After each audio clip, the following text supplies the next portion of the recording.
स्वागत है बेटा। एक बार पुनः आपका स्वागत है। प्राथमिक संचार मॉडल हम लोगों ने अभी कुछ देर पहले देखा था। क्या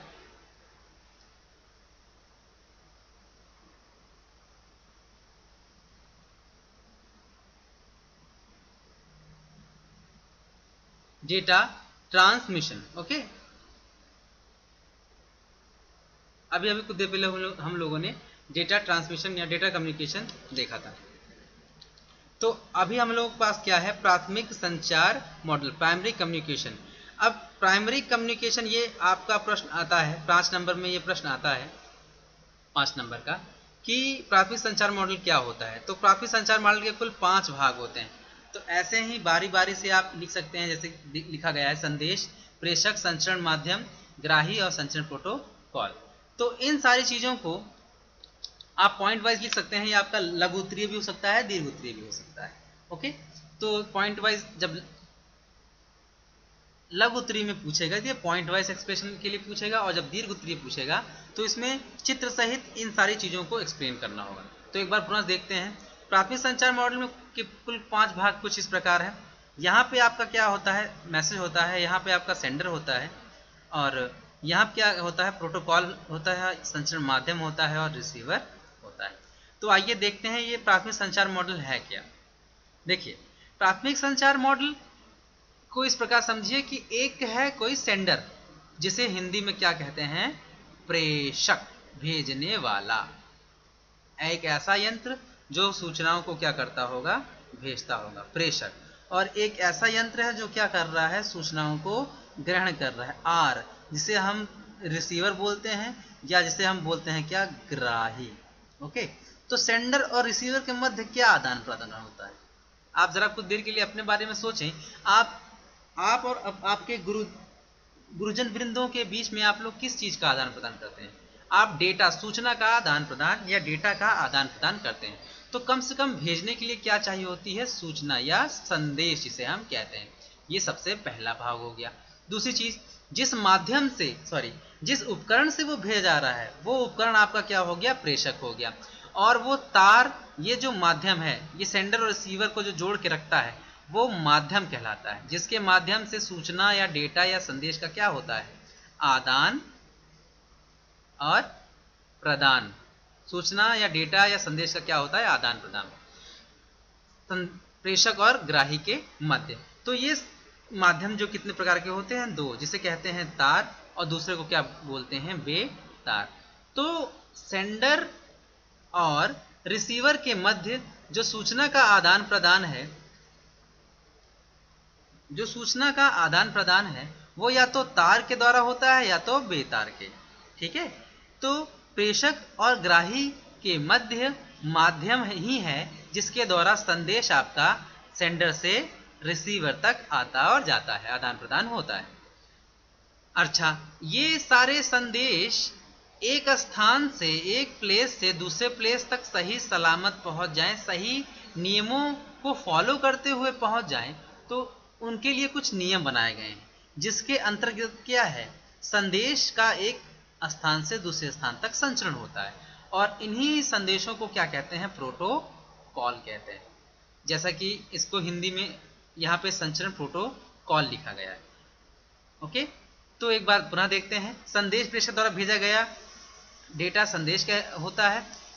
प्रेषक क्या होता है? प्रेषक द्वारा संदेश भेजा जाता है, वो प्रेषक कहलाता है, चाहे वो यंत्र हो सकता है। संचरण माध्यम, वह माध्यम या केबल जिसके द्वारा डेटा का संचरण, अर्थात डेटा एक स्थान से दूसरे स्थान तक कैसे जाता है। संचरण माध्यम क्या होता है? वह व्यक्ति, यहाँ पे व्यक्ति न लिख के आप यंत्र लिख लीजिएगा, वह व्यक्ति जो प्रेषक द्वारा भेजी गई सूचना को प्राप्त करता है। ये दोनों यंत्र ही होते हैं। संचरण प्रोटोकॉल, इसके द्वारा हमें यह ज्ञात होता है कि डेटा को किस प्रकार एक स्थान से दूसरे स्थान तक स्थानांतरित किया जाता है। किस प्रकार डेटा एक स्थान से दूसरे स्थान तक स्थानांतरित किया जाता है, अर्थात उसमें कौन से रूल, कौन से नियम लगाए जाते हैं कि वो एक स्थान से दूसरे स्थान तक शुद्धता, समयबद्धता और प्रेषण के गुणों को धारण करते हुए एकदम सही समय पे पहुंचता है। यही सारी चीजें क्या हैं? प्राथमिक संचार मॉडल की मुख्य गुण कहलाती हैं। अब ये प्रोटोकॉल सॉफ्टवेयर की सहायता से डेटा संचरण करता है। सॉफ्टवेयर मतलब जैसे मैं सेंडर हूं, आप रिसीवर हैं, मुझे आपको मेल भेजना है तो मैं ईमेल आईडी का यूज करूंगा। अब ईमेल आईडी में बहुत सारे ऐसे प्रोटोकॉल होते हैं, जैसे HTTPS हो गया, आपका POPE हो गया, SMP हो गया, बहुत सारे ऐसे प्रोटोकॉल्स हैं जिनके द्वारा डेटा का संचरण होता है। ये आप बड़ी कक्षाओं में इंजीनियरिंग के लेवल में समझेंगे कि प्रोटोकॉल्स कैसे बनाए जाते हैं। आगे चलते हैं। प्रोटोकॉल कुल कितने प्रकार के होते हैं? यहाँ पे आपके जो प्रोटोकॉल दिए हुए हैं, यहाँ पे सबसे पहला जो आपका प्रोटोकॉल है उसका नाम क्या है? ईथरनेट। तो सबसे पहले आपका जो प्रोटोकॉल है वो है ईथरनेट। अब ईथरनेट क्या होता है ये देखते हैं। इसमें इस प्रोटोकॉल में पहले प्रोटोकॉल आई होप कि आप समझ गए होंगे। What is protocol? प्रोटोकॉल के द्वारा ही क्या होता है? सूचना का आदान प्रदान होता है। ये एक प्रकार के क्या होते हैं? नियम। तो प्रोटोकॉल ये एक प्रकार क्या है? रूल्स हैं जिसके अकॉर्डिंग क्या होता है? डेटा का आदान और क्या होता है? प्रदान। डेटा का आदान प्रदान होता है। अब वो प्रोटोकॉल्स कौन सी हैं? यहाँ पे है पहली क्या है? ईथरनेट। इसमें प्रत्येक कंप्यूटर डेटा को, ये आप भेजने बना लीजिए उसको, कंप्यूटर को डेटा भेजने से पहले संचरण माध्यम को जांचता है कि संचरण माध्यम केवल खाली है या नहीं। ये कुछ ऐसा ही है कि मान लीजिए इधर आपका प्रेषक है, प्रेषक को आप, अब हम अंग्रेजी में इसको सेंडर कहा करेंगे, ठीक है? इसको क्या कहेंगे? सेंडर। ये प्रेषक है और ये क्या है? ग्राही। ये है रिसीवर। ओके, तो प्रेषक किसी भी किसको मैसेज को भेजने से पहले माध्यम को क्या करेगा? चेक कर लेगा कि वो माध्यम क्या खाली है या नहीं। अब वो माध्यम, जिसे हमने क्या कहा है अभी? केबल। वो केबल खाली है या नहीं। जब वो माध्यम खाली रहता है तो प्रेषक अपने डेटा को क्या करता है? ग्राही तक भेज देता है। ओके, वो क्या करता है? प्रेषक तक अपने संदेश को भेज देता है। सेंडर अपने इंफॉर्मेशन को ग्राही तक भेज देता है। अच्छा, इसमें किस चीज का ध्यान रखना है?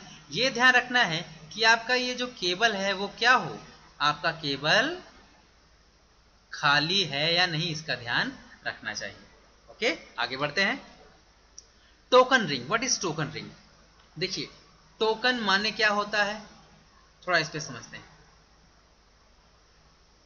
इसमें संदेशों को छोटे पैकेट के रूप में भेजा जाता है। देखो बेटा, रिंग का मतलब होता है गोला। अंगूठी देखिए, आप लोगों ने अंगूठी जानते होंगे।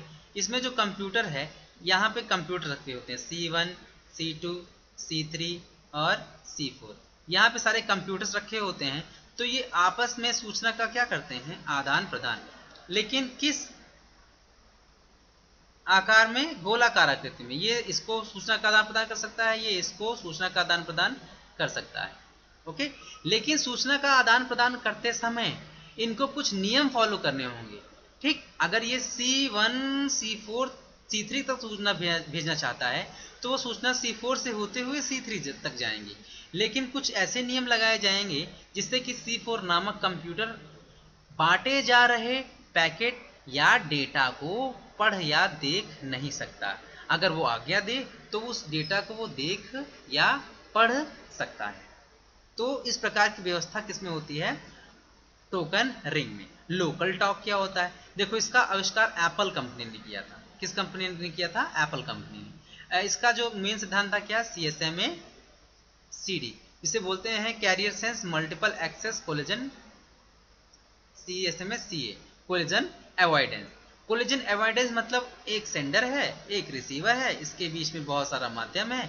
तो ये सूचना को भेजने से पहले उस माध्यम को चेक कर लेता है खाली है या नहीं। अगर नहीं भी खाली होता है तो सेंडर अपने मैसेज को क्या करता है?